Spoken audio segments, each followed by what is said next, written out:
what's going on, everybody? Just want to do a quick installation video of the new Ring car cam. Here's really everything you're going to need for the installation. Of course, you have the main camera unit, the OBD2 port, and then the USB-C to USB-C cable. This is for some cable management if you think you need it. I probably won't need this, but if I do, I'll show you me installing it. And I think this is just a tool to help push it into your dash and hide the cables.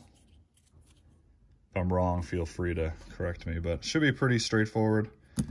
First thing you're going to want to do, take the OBD2 port, find your port, which mine is down here. Most cars are down here. Sorry, it's dark, but it's basically right here. Literally plug and play. Pops in, then you'll see a light turn on, showing that it has power. Here's your little USB they're going to connect your main cable to. So we're going to route it kind of just through the door. I'm going to make this installation really quick, and then I'll kind of jam and hide the cables later, which is anybody can do. Then you want to grab your USB-C cable, kind of stretch it out, from the center, go down along your window, along your pillar, and wedge it as good as you can in all these little crevices, and then connect it there.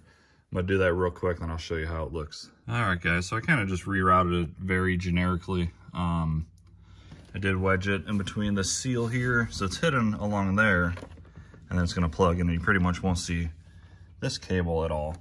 But this dash on this Ford F-150 Raptor is really tight in there, so I can't actually get, even though this wire is really thin, I can't really get it under there unless I pop off all this stuff. And I'm not gonna do that until I fully test this and decide I want to keep it, because the jury's still out. Is this going to be good? Who knows? I've read some reviews that the picture quality is not the greatest. And for $250, you expect really the greatest picture quality. So for now, this is just basically showing you how you run it.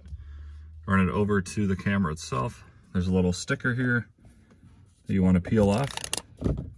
And basically what you do is you wedge it in between your windshield and dashboard. And then this is what's really going to hold it in place. So we're going to do that now. I have a little sensor there, so I'm not going to do it in the direct center because I don't want to cover up that daylight sensor. So let's go ahead and wedge it in there, and this is like a sticky tape, and that should stick it to the windshield with no issue.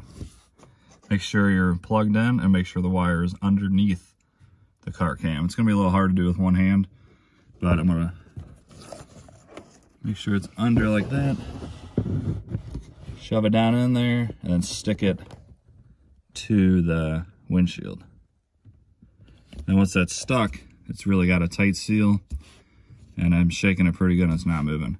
This is adjustable, and obviously you want to aim it straight ahead. This, of course, is the interior, and you do have a privacy sensor if you don't want to be recorded.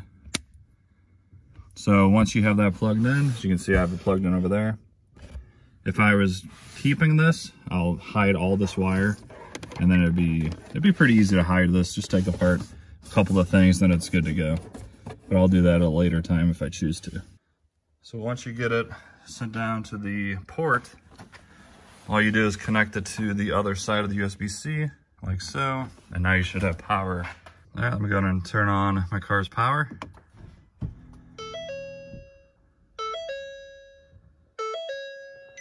Oh yeah.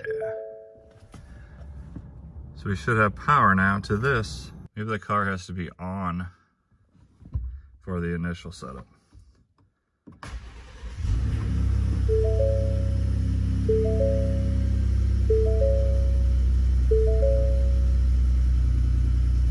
Alright, that's weird. Oh, there we go, finally got the power. I turn off the car. It should have power all the time, so turning off the car shouldn't matter. Once again, this is probably just through the initial setup. So now I'm going to go through the app. I'm probably going to have a separate video of just the app and how to set up the app and everything. So I'm going to switch over to the app. This is simple installation. Literally took me a couple of minutes. And yeah, that's how you install the new car cam. If you guys enjoyed this or found it informative, please do me a favor, like this video and subscribe. I will be having a full review on this. I'll give you my 100% honest opinion. If I hate it, I'm going to tell you I hate it. If I love it, I'm going to tell you to buy it. So Thanks for watching. Have an awesome day, and I will see you in the next video.